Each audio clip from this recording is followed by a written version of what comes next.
everybody, welcome to the Jeff Rubin Show. Very excited because today, on the Skype on the phone, my old friend, Adam Conover. Welcome back to the show, Adam. Hello, it's so good to be here. So Adam has been on the show many times, usually defending video games for whatever reason.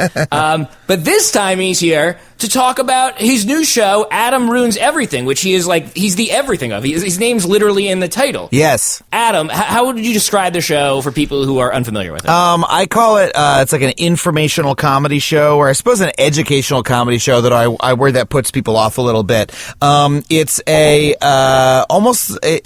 show, it's based on a web series I did for College Humor called Adam Ruins Everything, and in it I sort of uncover or reveal the truth about like popular misconceptions that people have, or really like parts of culture that we don't think very much about. So the big canonical example is I talk about how like the modern tradition of the engagement ring was a marketing creation by the De Beers Corporation in the 1930s. They started this big ad campaign that said, "Oh, everyone's got to wear diamond rings, and when you propose to a girl, you got to put a diamond ring on her." And people bought it, and that became the tradition we have today. That's the only reason we do it, is because of this ad campaign that everyone has since forgotten. And so that's the kind of topic we do on the show. And that was the first video, right? And I should say, full disclosure, like, we were working together at College Humor at the time, so, like, I kind of know some of these answers. Yes. But that was the first one, right? And at the time, again, as I recall, though, I don't know, it was your video, I don't think anyone was like, maybe this will be a TV show.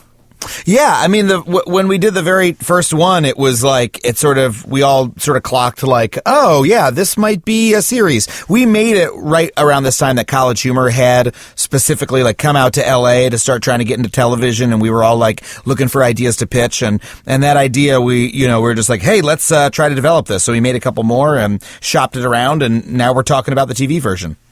Was there anything difficult? Because your show is, an episode of the show is sort of several of what was the internet segments put together and kind of thematically linked. What was the hardest part about taking it from the web series and turning it into a TV show? Let's see. Frankly, it was a lot, more painless than I thought it would be to turn it from the, from the web series to the TV show. Like, sort of the, first idea we had was, well, what if we do 3 stories on a theme, just, This American Life It, I guess, and sort of connect them narratively, and just sort of, do 3 of the same and then come to a conclusion. And that seemed to work pretty well. I think the most difficult thing we added was the addition of expert guests from the real world. Because in the show, it's sort of this heightened reality. I play a heightened version of myself who also happens to be like single and lonely when in real life I'm not, But it's this sort of, very, very light comedy character, even less than like the Stephen Colbert character was different than him, But we also bring into the show like experts from the real world who I then interview in this comedy world. And that was a very much a sort of, I'm not going to say iffy, but, just sort of tricky part, because it was very, very new territory for me talking to those people. But in a context that was like, we almost sort of do scripted interviews on the show. Like, it's like we're interviewing them, but we've brought them on to say a particular point that advances the argument forward, Right. So that's been the most sort of challenging part. I think we've really nailed, we've gotten very good at doing it, but at first it was the most sort of terra incognita. Your videos were so good on the internet because, like, they make an argument, so people, want to share them. In turning it into a TV show, were you at all thinking, I don't know, did it all change the math behind how you put things together, or what topics you considered, or did that not play into it at all? I mean, when we went to create the TV show, sort of one of our first thoughts was, well, the first act of every episode of the show should also work as a web video. And is that what you guys are putting online right now? Yes. So we should say, if you haven't seen the show yet, go watch these. They're everywhere. You can find this. Yeah. Search for Adam Ruins Everything. You'll find one. What is one is there one you would tell people, like, they're listening, they've got no idea what the hell we're talking about, they're desperately trying to hold on. They're such good listeners of the show that they're going to go actually watch a video, then come back. They're going to pause and go look. Watch? Yeah. I would suggest that they watch, there's one that went out on College Humor's channel called How to Beat a Lie Detector Test. That's about about the history of the polygraph machine and what a load of malarkey it is. It doesn't, I mean, if you think about it for 1 second, you're like, a lie detector? How is that supposed to work? Like, you're detecting lies with a machine? It was like invented in the 20s. It's a very dumb idea. But that is from one of my favorite episodes we did, called, the whole episode is Adam Ruins Forensic Science. And that's my favorite episode, I think, that we've that's come out so far in the season. Why is it your favorite episode? It's because, well, it's definitely ranks up there for the season overall among my favorites. It's first of all, it's a parody of an episode of CSI or another cop show, which is very fun, like comedically, like it hits all those nice comedic buttons for me. And the premise is that I, Adam, am arrested for murdering a guy, and I prove why all of the evidence they got, like all the cops got, is like, faulty.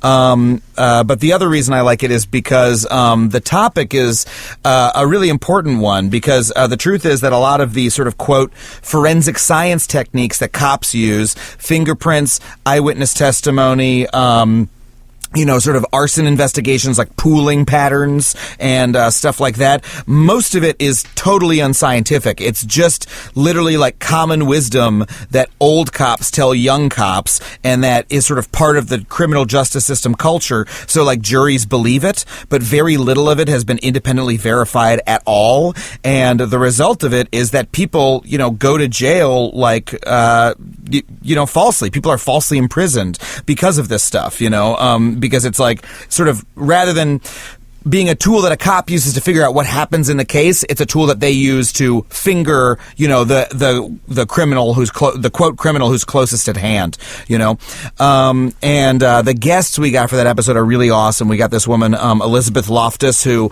pioneered the field of false memory research that shows how faulty the memories of witnesses can be. They're incredibly faulty. It's like, we think of memory as being like a perfect recording device, and it's not. It's just the sort of garbled story your brain is telling itself. We got her on the show, and she's like actually very funny on the show, which was like delightful to see. And then we got this amazing guy, Chris Fabricant, who's the head lawyer for the Innocence Project, which is this incredible organization that gets falsely accused people off of death row or out of life prison sentences. And he's sort of our big expert that summarizes everything at the end. And he was just like an incredibly cool human to meet. I was like, what are you doing after this? He's like, oh, I'm flying to South Carolina because I have a trial there with this guy who was falsely convicted because of bite mark evidence, and he's been in prison for 25 years, and, we're going to get him out, and so just being around him was like kind of remarkable. I actually think when you were on the live episode of this podcast, the only live episode I've ever done, you and Jared Logan were the main guests, but there was a cavalcade of guest stars, and we played a game. We had the meta game, and I actually I said I would donate money to the charity of the winner's choice, and I believe your choice was the Innocence Project. Yes, it was at the time. Just because they're such an incredible organization, because they, first of all, they're sort of like a modern day civil rights organization, because they're trying to break down the, inequity in the criminal justice system, and they do what's called like strategic litigation, where they, in addition to simply getting people off of death row, right? Like, look, or out of life in prison. Like, if for the government of a country to falsely send someone to prison, right, is like the greatest sin we can commit as a society, in my opinion. It's such a miscarriage of justice. It's as bad as killing a person, right, to send them away for life in prison, when they were innocent. So the fact that it returns people's lives to them is so incredibly powerful. And on top of that, they do strategic litigation that is aimed at, like, changing the criminal justice system so that this doesn't happen to more people. Like, they're trying to, disqualify certain kinds of evidence or raise the bar for certain types of evidence that are used, like this, like famously bite mark evidence is turning out to like never be, like bite mark evidence is based on no science at all, and they're trying to get that excluded from the criminal justice system entirely. So, it's, they're a really remarkable organization. That's interesting. Adam, where do you come up with this shit, man? Like, I remember the engagement ring, correct me if I'm wrong, that was in your stand-up, right? Like, that was something you had been talking about for some time. Yes. And presumably one or two of these others, like, obviously the Innocence Project is something you're passionate about, and maybe a few others are like, nits you have to pick. But like, I don't know, how are you generating enough of these for like several of them for per episode for a whole season of TV? Well, do you have this many problems with the world?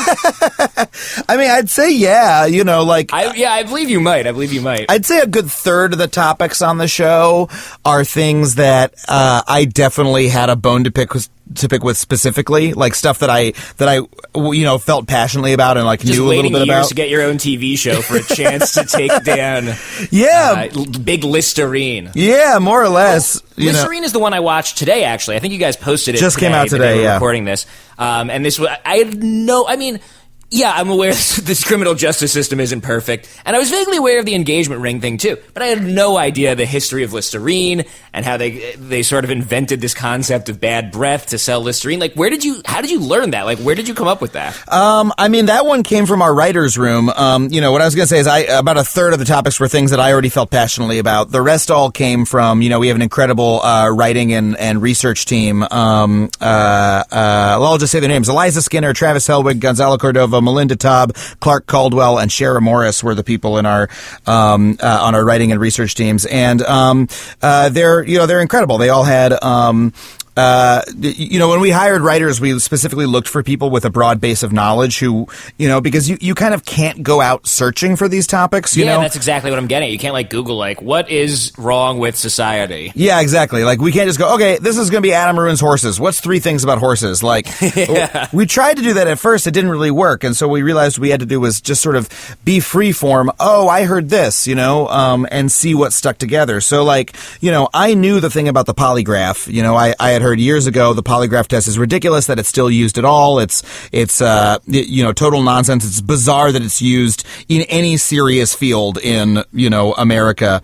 And I mentioned that, and one of my writers, Gonzalo, was like, "Oh, I saw this Frontline documentary called The Real CSI about fingerprints," and then someone else was like, "Oh yeah, I heard about this iWest," and we'd already talked about wanting to do something about memory. We knew that memory was faulty was a good topic, and we said, "Oh, that would make a great criminal justice themed episode," and so we sort of collected those things together. But, in general, it just came from, what I say is I'm the type of person where I've read every issue of the New Yorker for the past 15 years, so I end up, I don't know a lot about any one thing, but I know a lot, I know a little bit about a lot of things. And, over the last couple of years, I've gotten in the habit of sort of writing those down and trying to collect them. And then we try to make a show out of it. Was there a trickiest thing to ruin, like a really challenging thing that you wanted to ruin, but it was tough to figure out how to do it? Oh, interesting.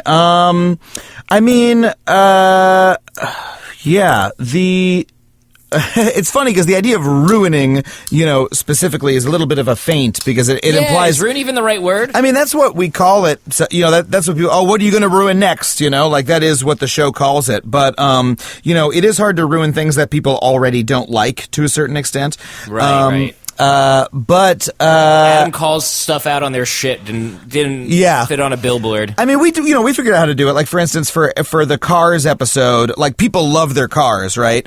People hate car dealerships, but we are able to, disabuse people of their love for cars by talking about the problems with car dealerships. So it sort of worked that way. But our final episode is, I don't want to spoil what the topic is. Let's just say that it was a very, very difficult topic to tackle. It was one that we had to be very careful with, and it's going to be very surprising to people that we did it at all. And it's the one that it's the episode I think I'm most proud of. It's not edited yet. We just shot it. But it's a very, very dark, difficult topic. Awesome. I love not only are you doing the show, but you also have, like, ambition within the show to, tackle dark, difficult topics. Oh, yeah, definitely. I mean... Why have a TV show otherwise? Yeah, exactly. The show has a real mission to it of, we're really, really trying to get people to question their preconceptions and their understanding of how the world works, and to really, really challenge them. And let me tell you, our finale is really going to challenge the audience in some very, very difficult ways. I expect people to, what I've been telling people is I expect people to turn the television off in the middle of the episode. I hope they don't, but I think some people might, because we go to some places. Yeah. I'm not 100% surprised to hear that these are like bones you've had to pick forever, because while we were working together at College Humor, one of our other coworkers, Owen Parsons, another Jeff Rubin Show favorite, Owen, secretly behind your back started a blog called Opinionated Things Adam Says, and we actually had this was a thing we were doing in the office for a while, secretly starting blogs and writing down things other people said. I know there's a Nerdy Things Jeff Says blog somewhere. Oh, I didn't know that there were more of these. I thought it was just me who was singled out for this kind of attention. Well, I think I knew about mine, and I think there was a Fat Thing Streeter Says, but I don't think that got very far. I think there was only one or two, but and there's a Susanna one too. But anyway, but yours was the richest because you are. You do, and it's wonderful, but you are a fountain of opinions, let's say.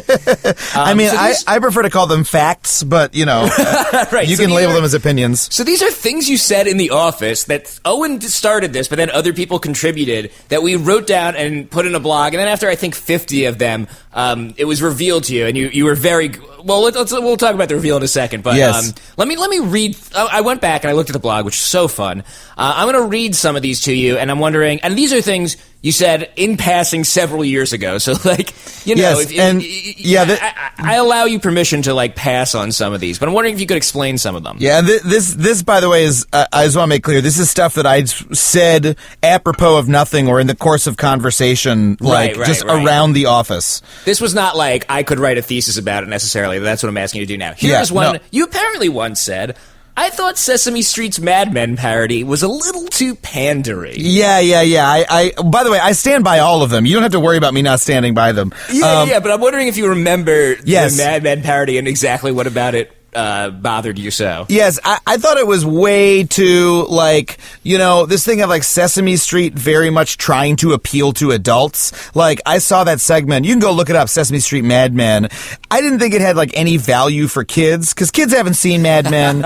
and then the segment itself was just we're Mad Men. And then some other guys, we're sad men. And the other guy going, we're glad men, in, a 60s way, So to me, it was, designed to get adults to share it on YouTube rather than to actually improve the lives of kids in any way. Interesting. And so I felt very this is what we're doing, Sesame Street. I feel a similar way about everything the Muppets do now. Where it doesn't seem it just strikes me as slightly cynical. Well, the Muppets and Sesame Street are, I think they're different. They're different. That's two separate factions. Yes, and they are. The Muppets do not give a shit if kids learn a single thing. They're owned by Disney, for God's sake. Definitely, but they seem to be a little bit the original heart of both of them is kind of gone, and they're sort of I everywhere in the background I see a producer going you think this will play? You think they'll like this? In a way that grosses me out a little bit. That might just be me being cynical. Let me play devil's advocate on the Mad Men parody, which I don't specifically remember, but I actually what I do love about these, and it's true about your show too, is that there's you can't, you hate hearing it, but there's a kernel of truth in there. I've thought that when I saw, a Sesame Street Boardwalk Empire parody, which, Mad Men, at least there's no, nudity and violence in Mad Men, So I've seen Sesame Street do a few of these. I think the thing is the kids don't care. The parody, it goes over the kid's head anyway. To the kid, it is something random. Yeah. So, it's just a little extra something for the parents. And I guess Sesame Street, sad, I don't know that. Not only do I not remember this specific segment, I don't know anything about teaching kids anything. Most Sesame Street segments are I'm sad. That's kind of how they all work, isn't it? That's true. I guess I felt look, when we were kids, media was very hyper-referential too, right? Like, you remember like Animaniacs and stuff like that, or Tiny Toons, you know? Yeah. Super referential. But I always felt that was sort of the people who made the show saying, oh man, I love Goodfellas. Let's build this around the Goodfellas characters because they're so funny. Let's have these Goodfellas pigeons or whatever, you know? Rather than going, what's hot right now? Mad Men. All right, Sesame Street's doing Mad Men because that's what's in the news, you know? I like that distinction. It is crazy with Animaniacs. I like not forget Goodfellas, which at least like was around when I was alive. They have like Charlton Heston, you know, like they'll do like 50s movie stars at like the dinner table, and like you know, the show's for kids. All right, pretty well defended. What about I'm trying not to be contrarian. I just hate s'mores. How do you hate s'mores? Well, first of all, I believe the exact quote was, I'm not trying to be contrarian. Excuse me. I'm sorry, I misread it. It is, I'm not trying to be contrarian. Yeah, I'm not trying to be contrarian. I just hate s'mores. I don't know. I don't think they're that good. Like, it's, I mean, it's like marshmallow graham cracker. And first of all, the graham cracker and the chocolate are always cold, you know, and like sort of chewy. The chocolate is always like Hershey's chocolate, which is shitty chocolate. That's true. And like, it's this thing of people's excitement for the activity totally outstrips how good the result actually is. You know, people are like, let's make s'mores. Like, people freak out about making s'mores even when they're not camping. Like, it's a fun project, you know? And it's not they're not that great. I mean, if you love them, sure. But it feels like it's more about this arbitrary tradition of, like we've all, I feel like everyone agreed it was fun to make s'mores without it actually being fun. That's how I felt, you know, like I was expected to enjoy it when I don't. I think part of it is obviously that you made it when you were a kid or whatever, and part of the fun of making it when you're a kid is you get to play with fire. Yes, that's true. I mean, I love lighting marshmallows on fire and eating them, you know? Yeah, that's my favorite part too. But like the sandwich is like, it's so sticky and it's so much effort to make it, and then you eat it and you're like, all right, that was sweet tasting, you know? Yes, it sure was full of sugar, you know?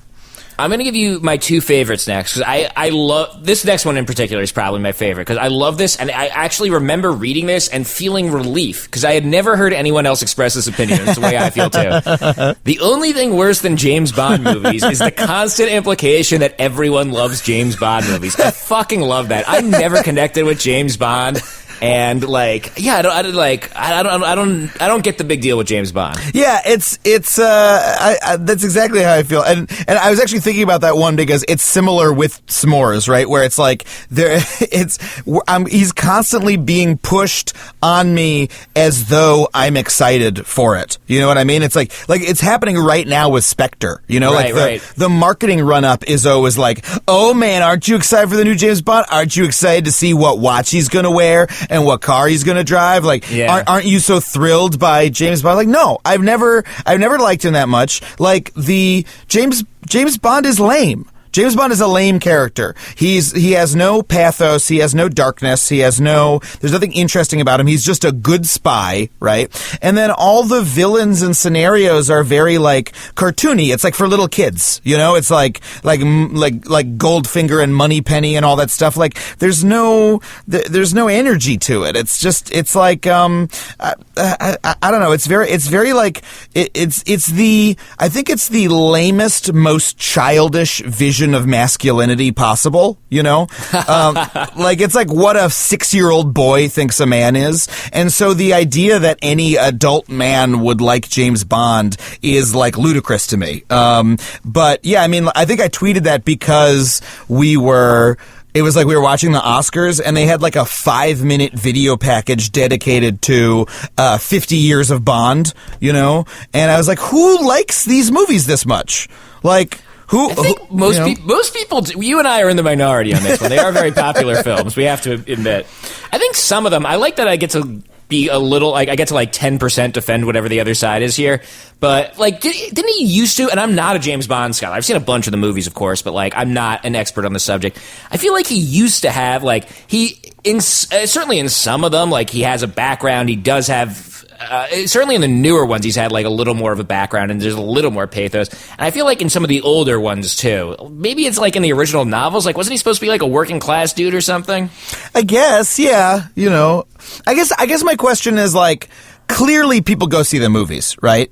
Do you know a single person in your own life who's like, oh man, I love James Bond. That's like one of my favorite franchises. Can't wait for the new film. I do know people like that. Okay, I don't. I don't. They're super popular. The new one just came out. It was like the top grossing movie, like the top grossing opening ever in England. I was surprised too because I'm like, really, you guys are that excited about this?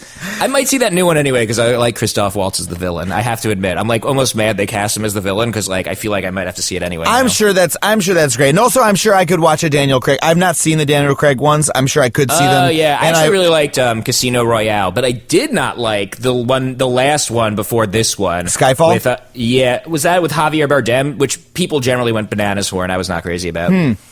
Yeah. All right. What about this? Is another one I agree with. So I won't have much to say on the opposite. Ads about how kids are always on their phones are stupid and condescending. It's great to be on your phone. That's my position. Yeah, I love that's my position. Yeah, that's my position. Yeah, it's partially you can tell I'm staking out my point of view. Yeah. So I kind of agree with this one, but somewhat counterintuitive position. How do you explain yourself? I mean, I think it's first of all those ads are always like an ad about like, you know, they're like the families drive into the Grand Canyon and the kids won't look up from their phones long enough, and then, you know, they finally get to the special place that is mentioned in the ad, and that's when everyone has a good time. You know what I mean? First of all, that's like condescending in that it's something that adults love to say about kids. Oh, they're on their phones all the time. You know, the fact is everyone's on their phones all the time. Yep, you know, like that's like my mom is on her iPad more than me. You know, so let's drop the generational thing. First of all, that's the first bit of bullshit. The second part is the idea that like it's inherently bad to be on your phone. Like, I'm very, very sick of the complaint of, like, oh, like, you know, like, oh, everyone's on their phone all the time. Like, remember, like, when we used to, like, connect with each other, you know? It's like, you know who's on the other end of the phone? Other people who you're connecting with. Like, that's all the people do on their phones is they are, like, tweeting or Facebooking or communicating with the people in their lives, right? The only other things, social media is the biggest thing people do on their phones, and that's connecting with humans. That's a good social activity to do. The other things people do on their phones are like read the news, which is good, or they play games, which I don't need to convince you that video games are good for you, but I believe them to be good for you. Well, some games are. Not all games, but it's, you know, not all anything is good for you. Not all books are good, not all movies are good, and there's plenty of good games. You're very good at this, yeah. You know, and like it's the combination of the internet plus the smartphone is like one of the most revolutionary inventions in the history of mankind, you know? Like, I very much hate the perspective of, you know, like, oh, wasn't it better when you didn't have instantaneous access to information and you had to wonder what the answer to shit is? No, it isn't. It's better. It's better that you can instantly find out any piece of information that you want to have access to. Like, I often think about, you know, I have a very bad sense of direction, you know? And so when I lived in New York City, before I had a smartphone, if I wanted to go do open mic stand-up night or something like that, I would print out directions and I would go to where I was going. And then if I got there and like the place was closed or whatever, or like I had the wrong time, I would just be like, well, guess I'll just go home because I can't find my way around, right? But with the phone, I can be like, you know, whoa, okay, what else is in this area? Like, what else could I do? You know what I mean? Like, it gave me so much more power and control over my world that, like, you know, even if, you know, yeah, we got to be careful of our attention spans and make sure that we're still paying attention to stuff, and like make sure we're still reading books and things. But as long as we get a handle on that, how are smartphones anything other than a massive upgrade in the quality of everyone's life? Yeah, it does feel like a superpower sometimes, yes. You know? Like, I know where all the gas stations are around here, even though we've never been here before. Yeah, definitely. It makes you, if you think of it this way, like, tools make you more powerful, right? You know, if you're just a man with no hammer, you can't do much. If you have a hammer, you can build a house. You are now a person who can build a house. If you're a human with a smartphone, you can communicate with anyone across the world in an instant. It's a superpower, you know. I like that one. Do you think, so you kind of put that off, that started from this place of, like, ads, which are obviously full of bullshit. Yeah. How the ads are kind of a little bullshitty. But I'd say that feeling goes beyond that feeling transcends ads, and it's just kind of like sort of a thing people think that like people are on their smartphones too much. Yes. Exactly. And that actually, this is making me realize if we do more episodes, we should do one about this topic, because that's like the number one thing I like to talk about are these sort of like shared cultural assumptions that if we examine them, we can sort of pull them apart, you know. The final part of it is everyone's like, oh, you know, I've heard people go, oh, you're on the subway, everyone's on their phones now, you know, like what were you doing with your time before that was so great, you know? Like, in that time, but you used to just sit there and be bored. Like, you weren't always spending every spare moment reading Descartes or War and Peace or whatever. You were sitting around doing nothing. You were twiddling your thumbs and your mind was wandering. Now you can be playing a game or talking to your friend or, you know, catching up on the news. Like, it's this weird arrogance that you know, we'd be such great people if not for this external impulse. Right. No, you're responsible for your own shittiness. It's not the phone's fault, you know? Did you not look at the blog? I guess it's probably not a major part of your brain, but it seems like such a great source for potential show topics. Like this one. This could be, I think, you tell me, but this feels like it could be one for the show. This was not a quote, but basically you just, I think, posted on Facebook that you were on board to get rid of daylight savings time. You just like shared an article about getting rid of daylight savings time. We did. I did look at that blog for topics, and some of them sort of went in the file. That one specifically we did not do because John Oliver did it, right? Like, is that the other, like when you said educational comedy, like I think of John Oliver, I don't know that I can think of anything else under there. Yes. I guess Daily Show maybe, but it's a little different because like they're tied to the news and like, you know, the news kind of tells them what to talk about, whereas you get the freedom of like, you know, bring up whatever you want. I think John Oliver does that to a degree too. Yes, well, John Oliver is very much like, you know, I consider both my show and John Oliver to be doing sort of post-Daily Show comedy. I'm so enormously influenced by the Daily Show, but like, you know, Jon Stewart's like my Johnny Carson figure, you know, you know, I think the big difference is that we're not doing stuff that is really tied to the news at all, and that we do it out in the field, and that it's a scripted show rather than a behind-the-desk talk show, you know, is the big difference. But yeah, I mean,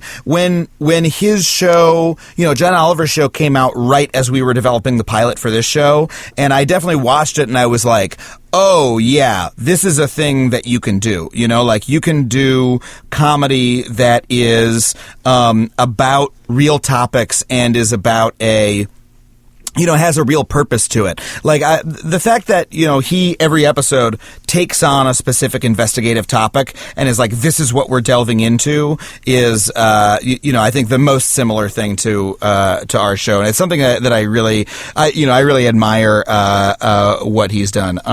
But yeah, like, so they did a daylight savings time piece that was very popular. And I have to say, I also have backed off of the daylight savings time thing, because I read an article somewhere, I would have to find it. But if you don't have daylight savings time, there are parts of the country where daylight is from 3:30 a.m. to 3 p.m. or some shit like that during part of the year, you know, like in like South Texas or like North Washington or whatever. If you don't do daylight savings time, there are parts where it would be like almost kind of unlivable. like the hours would be really weird. So that's like a good argument in favor of daylight savings time. What about this one? You said, I do have a philosophical problem with Coinstar. Yes, they did. What is your philosophy? I mean, I would 100% believe the Coinstar Corporation is evil and like sending our coins to ISIS or something. Like, they seem sort of evil. But what is your philosophical concern? Yeah, I was always frustrated they didn't include the reason for this one on the blog. It's that Coinstar takes a percentage. They take like 3%. If you take your coins to the bank, they'll do it for free. That's the whole point. Like, you shouldn't give away money just to have your money changed in denomination, you know? But if I show up with like a bag of coins at the bank and the bank doesn't have, do all banks have that machine? Like, I can't just show up with a bag and throw it at a teller and be like, make this money. Many banks do, I think. I know a lot of banks do. I'm not sure. I'm sure every bank has their own policy. Some would probably want you to put them in those little rolls. I remember my mom used to do that when we were kids, you know? But yeah, I mean, if you go to Coinstar, you're giving Coinstar money to make change for you, which is not a service that any other business, if you go to a business and you say, hey, would you give me a 20 for 2 10s? They'll be like, yeah. They won't be like, nah, here's 1997. You know what I mean? Well, I guess the argument is that Coinstar is doing it on a much larger scale. They're turning like thousands of your coins into one bill. You can't like do that anywhere else. Except the bank might do it. Yeah, I guess. It just seems like it's not worth paying that price for convenience, I don't think. All right, fair enough. Okay, this is another one I agree with you on. Actually, before I get to that, let me ask you, like, what was your thoughts when this was sprung on you with, I believe, cake? What were your thoughts when you learned of the existence of this blog? I was amazed. I was very, very delighted. I had no idea that they had been doing it for I think 6 months to a year. I think they waited until they got up to 50.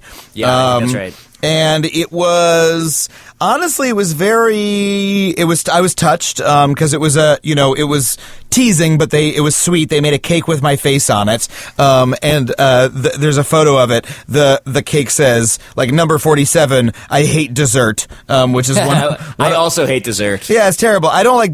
Actually, we use this in the show. I don't like dessert in restaurants. I like to go out and get ice cream after dinner. Do you have a factual reason for that? Because I also don't like dessert in restaurants, but I don't really have a reason. So whenever I say that, people just act like I said I don't like children or something. Yeah. It's sacrilege. Well, what's the problem with? Can you help me out here? Yeah, of course. How can I explain that I don't like desserts? Well, usually by the time you've had dessert, you've been at the restaurant long enough. First of all, you've usually been there for an hour and a half to 2 hours, which is plenty, I think.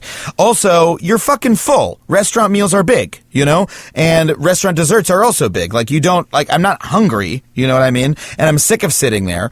And also, dessert is usually the shittiest course at most restaurants. Most restaurants, even I've been to super nice restaurants that have a chef who's invented all the meals, like a serious creative chef, and the dessert will still be molten lava cake, creme brulee, and flan, and it's where are they, what massive warehouse are all these restaurants buying the same 3, perfectly fine desserts at, I'd much rather, stand up and go get a walk and than go get an ice cream pop or something like that, or get a drink, it's too much. It's too much. It feels bad. But oh yeah, so the other nice thing about when they sprung it on me was it sort of showed me for the first time. I was like, oh, I think this might be the beginning of my comedic voice, because I hadn't noticed that I was doing this. This was a bunch of other comedy writers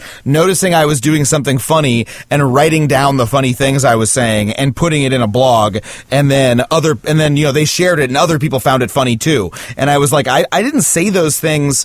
That wasn't me writing stand-up, I wasn't trying to write jokes. It just kind of happened, and so that was kind of formative, I definitely see the creation of that blog as a step on the road to Adam Ruins Everything, the TV show, That's so cool. It's neat, and it's what a service to have other comedians writing down the funny things you're saying. Oh my God, yeah. Because I feel often the hardest part of writing is if you just pay attention, you probably generate an album's worth of material a day. Literally everyone listening to this probably has an hour of funny stuff in their head every day. But the hard part is recognizing it and writing it down. Yeah, for sure. And putting the work into figuring out what's funniest about it.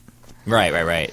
An interesting thing about your show, a great compliment, I think, to your show is that I recommended it, which is also already nice because, I as a friend of yours, have to watch it, but, I don't have to recommend it unless, I'm yeah, you guys should watch this. So already that's nice. That's a compliment. But here's the real compliment is I recommended it to both my friends who are, peers, and also my parents. And there's very, very few things that clear that bar that I'm recommending them to both my friends and my parents. Yeah. And I actually tweeted at you when my dad watched it because my dad was like, his whole review was everything he says is true. It wasn't agreeing with you or disagreeing with you. It was just restating the premise almost. Everything he says is true. Yeah.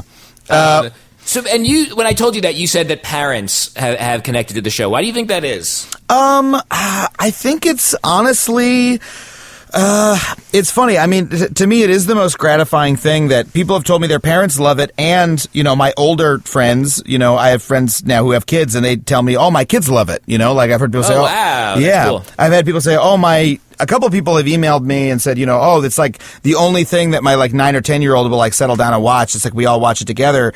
And so why is that? I mean, adults I had a guess about, but kids, how could kids possibly care? Well, I think I think first of all, it moves very fast and it's very, very visual. I wonder if some of that comes from the internet origins of the show. Definitely, and just like my sort of sketch comedy background and the way I wanted to write jokes, and then I think it's that.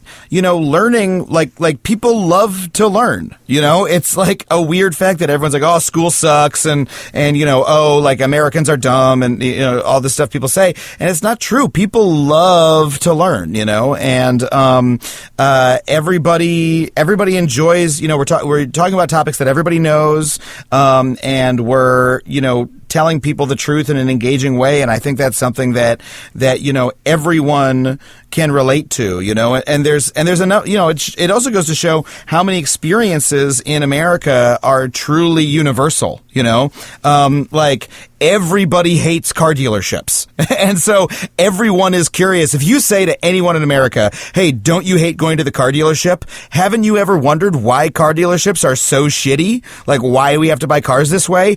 Everyone will go, yes, I do want to know the answer to that question. Yeah, that was the one I actually watched with my dad, and my dad loves cars. My dad was cursed with a son who does not give a shit about cars at all. And he loves cars, and he did really enjoy that one, and oh, that's so good to hear, because I was worried about that, because I was worried people go he's one of those people. Yeah, that's great to hear.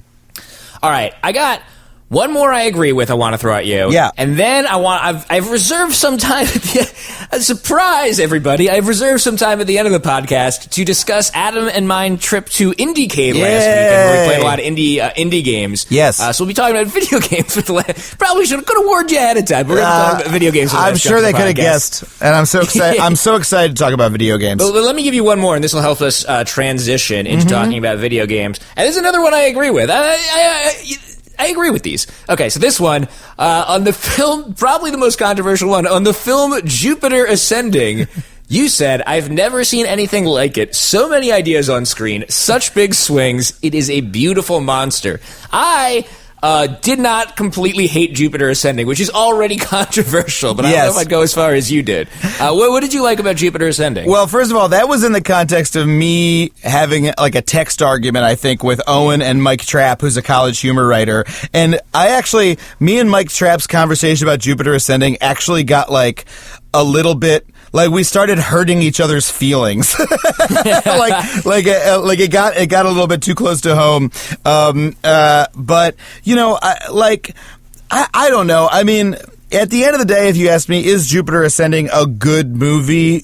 Of course it isn't. But no, it's terrible. But I try to, I don't know. I think with media and with movies in general, I think we get really limited by this idea of whether something is good or bad, And I just try to go in and enjoy it on its own terms, At the end of the day, either you have a good time or you don't. I'm not going to argue with someone who had a bad time in the movie. But first of all, I love the Wachowskis. I think they're awesome directors. I think that they do stuff that nobody else tries to do. Do you like Cloud Atlas? You seem like a Cloud Atlas. I love Cloud Atlas. I also love Cloud Atlas. I would watch Cloud Atlas. It was one of those. I could tell. I cemented that I loved it because it came on TV a couple months ago, and it was one of those movies. I just dropped what I was doing and watched Cloud Atlas starting from halfway through. I don't know why. I think it's great. I love the idea of 6 movies at once. All movies should be 6 movies at once. Because it's so much. If you don't, I didn't like all the movies, but if you don't like one of the movies, just hang tight for a few minutes. Yeah, exactly. It'll be a different movie soon. And I love, I love out there visuals. I love big ideas on screen. Another example is like, oh crap, what's the Nolan movie that came out where they went to space? Just Interstellar? Interstellar, yeah. Like that movie, you know, I would also say, not his best movie, but man, that fucking Ocean Planet, you know, with the wave, that is, I want the movie to exist. I want to pay money to see the movie. I want the director to be able to make another movie just for that scene alone. I want to support a person who puts a scene like that on a screen and shows me something no one else will ever show me, you know? And Jupiter Ascending was like that, where, you know, like, where there's a bee man, and, like, you know, there's a lot of movie in there. The balls of starting the movie with, you know, you know, remember, like, the second scene is, like, a bunch of aliens on a ruined planet talking about each other's wills, you know? They're like, mother has died, who shall inherit Quadrant Z? And you're like, what the hell? You can't tell what's going on. You know, it's got that same... I'll admit that part of it is similar to, it's almost similar to The Room in a way, where it's like the pleasure of how did this get made, you know? It's how did this get made in a fun way? So there's a tinge of so bad it's good, but in general, like, you know, there were just so many great ideas, and I'm always a sucker for big sci-fi, you know, set and costume design, you know. Totally, and that movie had that. Like I loved Prometheus, not because Prometheus was a great movie either, but because I love Ridley Scott science fiction design, you know? And that carried me through, just seeing a bunch of Ridley Scott spacesuits and ships and things, you know? When I see a movie, I will sometimes try to think, instead of like, is it good or bad, like, who would I recommend it to? And I think there is a type of person I could recommend Jupiter Ascending to. You know, like, if you really like science fiction movies, you like... fantasy/science fiction movies, have a high tolerance for bullshit, like it's a slow night, maybe there's some drinking, some drugs involved, whatever. Like, there is a context where I could recommend Jupiter Ascending to you. And I always try to, like, not is it good or bad, but, like, who is it for? And sometimes, I guess, is it good or bad is almost like, is the group I'm recommending it to really small and specific, or should just everyone go see it? Yeah. And not everyone should go see it. I actually made... Yeah, definitely not. I as a joke, like, you know, I was having an argument with Mike Trapp. He was like, do you like it, or do you really... You know, is it so bad it's good? I'm like, oh, I loved it. You should go see it. And I Venmo'd him the price of a ticket with the comment, now you have to go see Jupiter Ascending. And he was like, okay, fine, I'll go see it. Like, haha, you know, like, oh, I'm being forced to go see this movie. And when he came back, he was mad at me because he just hated it. And then I accused him of, like, being joyless by not taking pleasure in it. And then he was like, well, fuck you. And that's how we got to do a bad argument about it. It was like, it went down a bad spiral where I was being defensive of my own jocular love of the movie. Yeah. You know when that movie, how I really know that movie's a bad movie? It has two climactic scenes. Already that's a problem. But it is two climactic scenes where someone's about to sign a document and then they get interrupted. That happens twice. Like, the pen is getting closer to the paper. That happens twice in that movie in, like, the last hour. That's no good. That's no good. Yeah, I love the scene where the ring is being slowly put on the finger as Channing Tatum, like, rockets towards the thing in his ship, you know? Also rocket ice skating, like, that's insane. There's a lot in that. Well, that's the other thing about that movie is that, like, it's the biggest. I also like sci-fi, big, I don't know if you guys have heard this podcast, I like big, stupid, you know, AAA blockbuster shit movies.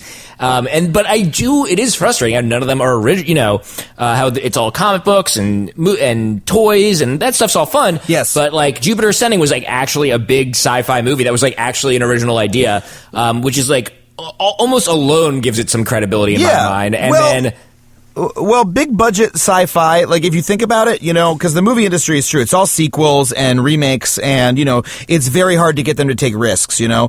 The good thing about sci-fi movies is that big budget sci-fi is, like, the only place where you see big budget original movies, you know. Like, Interstellar is a totally original movie, huge budget, you know, and it was a hit, right? The Martian, based on a book, but still, you know.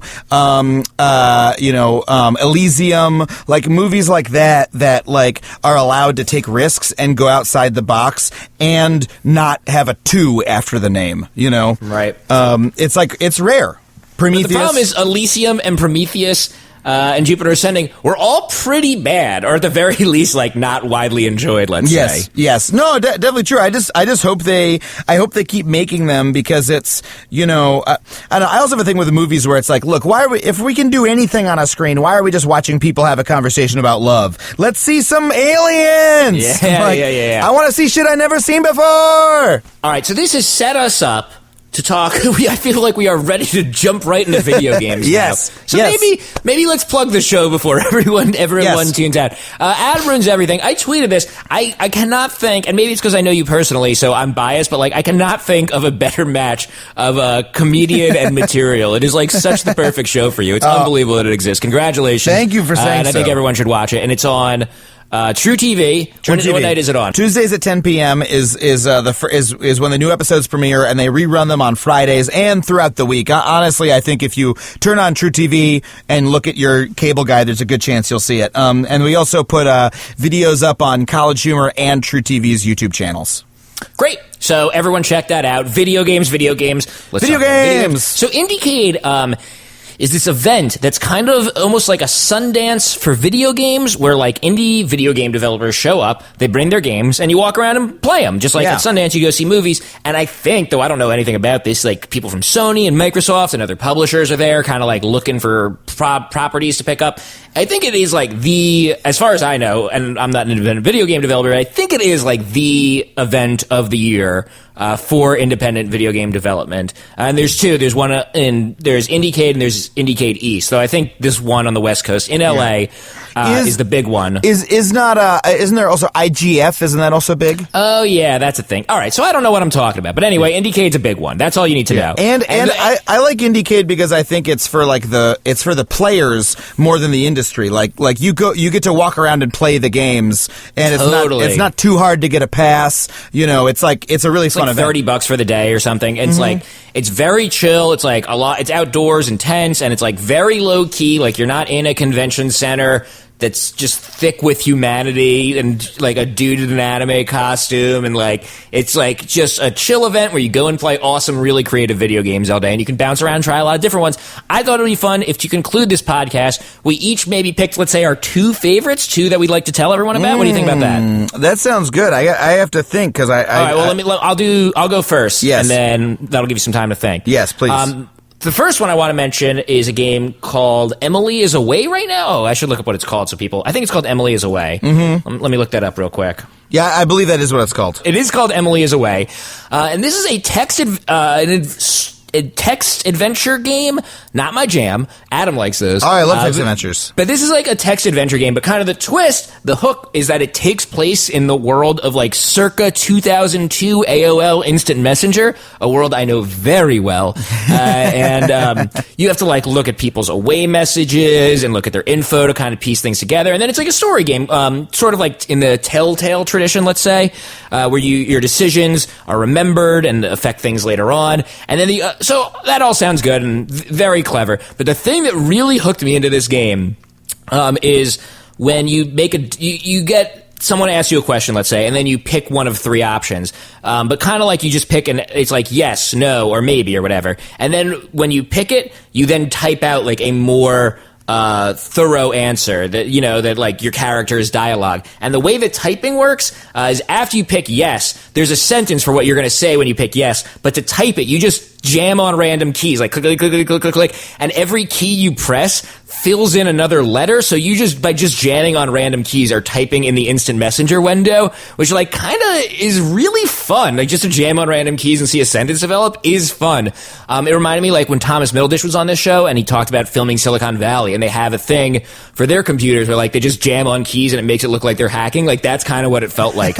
And whoa, that's really cool. I want that app. It's called Hacker something. And then additionally, that's not just a gimmick. They also actually use that to give you some insight into the character. Like he'll type a smiley face at the end of something and then like kind of meekly delete it, or he'll like type "you're my best friend" and then like get rid of the best or something. So like it's not just a gimmick. It actually also gives you it helps with the storytelling too, which is the best kind of gimmick.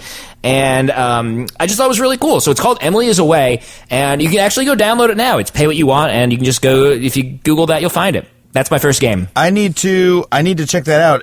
I'm so far behind on indie games. I'm going to New York for a week, and I'm just going to bring my laptop, and I'm really looking forward to. I need to play Undertale, and I need to play Her Story. Yeah. I'm really excited about. I think Her Story won the indie, whatever the overall award at Indiecade is. I believe was won by Her Story. I'm sure it did. Well, actually, this will transition nicely into actually what I was going to say next, because I really loved text adventures. People still make text adventures, but I used to play a lot of them in the mid-2000s. There was this really cool game design community of people in the late 90s, early 2000s who wanted to keep making text adventures of the type that were popular in the 80s, but there was no industry for it anymore, so they did it as amateurs. And they started making text adventures that were very, very, like, incredibly literate and well-written, and the puzzles were really good, and the game design got really advanced because there were enough of them that they had this little community going of game designers that figured out how to tell this kind of story, you know? And now those designers are starting to go into other fields of game design. So, like, one of those designers actually went to Telltale and helped, like, create the Walking Dead series of those games. Interesting. Yeah, I just saw his name in the credits. I was like, oh, shit, that guy used to make text adventures. Another one of those guys made Her Story, which is why I'm excited to play it. I have not played it yet, so I won't say. But there was a developer there named Andrew Plotkin who was showing a game called Seltani, and I had actually played it online a little bit. Basically, what Seltani is like if you imagine Myst, right? Like you're walking around a Myst type world, you know, like mysterious environment with puzzles and stuff, but it's all in text. And also, it's multiplayer, and anyone can create their own world on the server.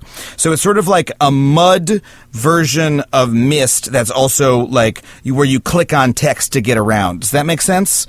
It does if you know what a mud is. Yeah. Like a multiplayer game that's all textual, you know? Yeah. I believe it's a multi-user dungeon. Yes. And it's like some BBS era shit if you want to go Wikipedia that. Yes. It's like basically this is a multiplayer text adventure with no typing. Clicking instead of typing, and anyone who's logged in can create their own worlds, you know? And it's a really cool interface, but mainly what was I really thrilled about was I got to meet this guy, Andrew Plotkin, who's like a game developer whose games I've been playing for like 15 years of my life, except all for free online. He's like, he put out this incredible game called Shade. He made an amazing game called Hadean Lands last year that was like a hit. It's like an old school text adventure, but you know, he was able to sell like, you know, a couple thousand copies of it, which is pretty impressive.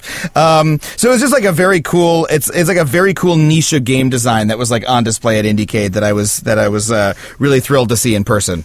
That's another great element of Indiecade is I met the guy who did Emily is Away, and last year when we went, I met the guys who made Shovel Knight, which is actually when I booked them for the podcast. The guys who made Shovel Knight were there. I just played, love that fucking game. I just played the DLC for it. It's all so great.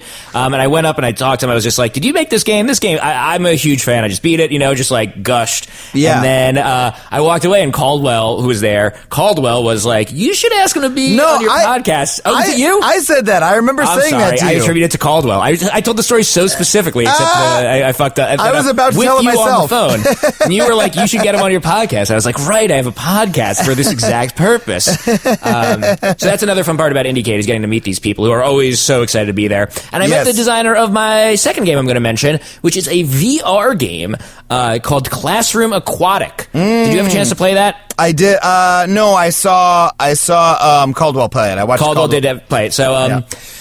Classroom Aquatic is a VR game where you're in a class and there's a pop quiz and you don't know any of the answers. Like, you're not going to know any of the answers. The questions are ridiculously difficult. What you can do is cheat. So you're wearing a VR helmet. If you think about, like, the one thing a VR helmet does is it, like, changes what you're looking, like, the way VR naturally works is you're like sitting in a chair, kind of crooking your head around, looking all around. So it actually works really well for the idea of a game where you're trying to look at people's tests without getting caught, because you lean. And the really remarkable thing about the game, I thought, was like that the teacher, you know, who's like walking, who's not supposed to see you, was like walking behind me. You know, he's behind me, and I was like behaving. I wasn't like looking over at I was trying not to cheat while he was behind me, and it felt like I could feel him behind me. You know, like I was like nervous that there was like I felt like I was in that goddamn room. Like, I know I wasn't, but like I could feel that like when someone's looking at you sensation of someone Yeah. being behind me. And then when he was right next to me and he stopped right next to me and I like stood up straight and I was like really behaving and staring at the quiz and like kind of like trying to side glance at him. Yeah. Really losing sight of the fact that I was like in a chair in a crowded tent in the middle of Culver City, you know? That's amazing. I'm so excited. Like, the cool thing about festivals is that you get to see the games that are like, you know, coming out soon and, you know, get to have that experience. And after, you know, trying some of those games on VR, I'm so excited for it. Not because, like, oh yeah, that's going to be the future of all video games, but just because the exciting part is seeing what new cool shit that they're going to come up with these new game mechanic possibilities, and it's entirely new experiences that no one on Earth will have ever had before will be possible to us when with a VR helmet, where you'll have that experience of someone will be able to create an experience like that for you to have. Two more things I want to say about Classroom Aquatic, though, are Yes. that one is your point is like, that game is great, but it lends itself so well to VR because, like I said, like VR, you know, the neck is the main controller that you want for that game. Like, all right, so what's your second idea for a VR game? You know, like it's hard for me to imagine, but I'm excited to see what the other games are going to be. The other thing I need to mention about that game is that it's called Classroom Aquatic because also it all takes place underwater and everyone's a dolphin. I think you're some other sort of aquatic mammal and you just transferred in, which is why you don't know any of the quiz answers in kind of the lore of the game. And the professor is a porpoise, Professor Porpoise. But the whole thing's underwater, and like if you actually just stop playing the game for a second, like look around the classroom, it's got all these cool underwater touches and like kind of parodies of class posters, but like aquatic mammal themed, you know. So it's a very clever idea, and it's got this fun underwater flavor on top of it. That's really cool. Should I do my last one? Do your last one. I think I'm just scrolling through the list of games again, and I think the one that I want to talk about, is called Donut County. Did you see Donut County? I did. I didn't have a chance to play it. It looked really cool, though. It's really cool and sweet. It's like half game, half sort of visual toy, and basically it's just this very beautiful art style, and you control a hole in the ground. And you move the hole around this little landscape and stuff falls in the hole. And when stuff falls in, the hole gets bigger until you can suck in more and more things. And those things interact in very sweet, charming ways. And so it's like almost like a very simple Katamari Damacy. Yeah, that's a great comparison. But what I liked about it was it's not like a game that you're going to play for a million years or anything. What I liked about it was that it brought me back to all of these. I'm going to bring up Myst again, but it brought me back to these like old games I used to play on like my Mac when I was a kid. There were these games called The Manhole, or I remember The Manhole. Great. So yeah, it reminded me of The Manhole, where it's like it's less of a game and more of like an interactive exploration where there's all these charming little bits of art and you're sort of seeing how they interact and seeing what happens, you know. Right. And so I loved that sort of feeling of the game. And the cool part about Indiecade was I got to go to the developer and be like, oh, I really like this game. It really reminds me of The Manhole, which is not a well-known game. It was like what the guys who made Myst made before Myst was a hit, you know. And he was like, yes, I love The Manhole. Like, that's exactly one of my inspirations for the game. And I was like, oh, that's so rewarding. Yeah, I had one of those too, and I played, I can't remember. What's the name of the game? Caldwell bought it. What's that game with, like, where you can reprogram people? Oh, I forget. Oh, the Magic Circle, which was really cool. I sat down, I played that. I really liked that one. And I said, the deal with that game is you're trapped in the game and the designers are still kind of creating it around you. And it was like, it's kind of like the Daffy Duck cartoon with the animator drawing things around him. He's like, yeah, that was what we were going for. And you're right. It's a very satisfying. You're like, I got it. I get a point. Yeah, especially like when it's, you know, there are so many games that, for instance, are like, want to reproduce the feeling of Metroid, you know what I mean? And like, I love Metroid, you know, but it's very obvious when a game is trying to give you that Metroid feeling, you know? But when you had a particular feeling you got from a game that is not so well remembered and you realize that the game designer had the same experience as you and is trying to recreate their childhood and you had experienced that same childhood, it's like this very intimate connection you can have with a game designer without ever having met them that I find really like fascinating. I don't know, this is how I think about video games. It gets very abstract for me. But yeah, it's just like it's such a cool event for that reason. Yeah, it's a really fun one. So, Adam Ruins Everything. Yes. Watch it on TV. Yes. Indiecade, attend it in LA, or in New York, I guess you can go to Indiecade East. Yes. Anything else we have to plug here? I don't think so. I think that'll about do it. Well, Adam, thank you so much talking about the show and everything tonight. Always good talking, always good playing video games with you. Hey, man, absolutely. It's a thrill to do this. I think this is my first time as like a proper guest talking about my project, which is very exciting to me. I don't know. I feel like I'm really doing the Jeff Rubin show now. Thank you for doing it. I mean, course. Hopefully you'll still come on and argue about video games sometimes. Oh God, anytime. I loved doing that so much. Well, we'll do that. Thanks again, Adam. Talk to you soon, buddy. Bye.